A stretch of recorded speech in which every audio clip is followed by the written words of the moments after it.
কয়েকদিন আগে আমার কাছে একটা টাকা আসছে, আমার ইয়াতে ফেলেছে, কষ্ট দিচ্ছে না তো না, টাকা এসে লেগে চিঠি দিছে, হুজুর টাকা দিছি, কেন দিছি, আমি তো টাকা চাইনি, টাকা দিছেন কেন?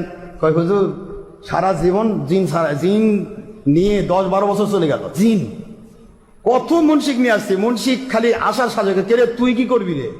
জিন কয় জিন কয় তুই কি করবি? মুন্সি ভয় আগে বিদায়।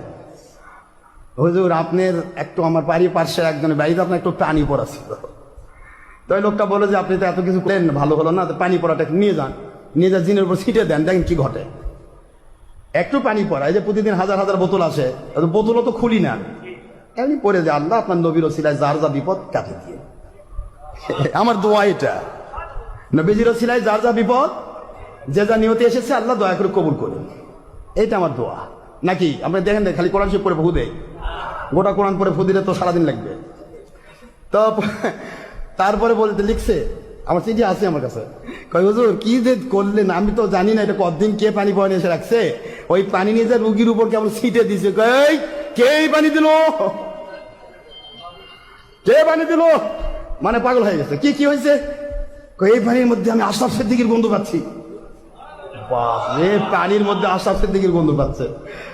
আমি তো ও বলতেছে হুজুর আমরা হয়রান হয়ে গেছি, ওই আপনার নাম জানলো কোত্থেকে, জিন। তারপরে কি হলো? কয় যে আমি চলে যাচ্ছি, আমার না কেন? কয় যে ওনার পানি পরে আমি সহ্য করতে পারতেছি না, উনি এ যুগের আল্লাহর সন্তুষ্টির পথের মানুষ।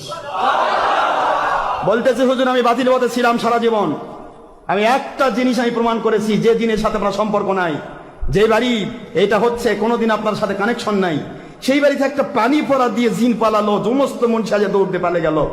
আমি কল্পনা করতে পারিনি যে আসলে আপনার পানির ভিতর কি আছে। আমার পানির মধ্যে কিচ্ছু নাই, আমার পানির মধ্যে আমার আল্লাহর দয়া আছে, আমার মালিকের দয়া, আমার নয়, আমার মালিকের দয়া রয়েছে।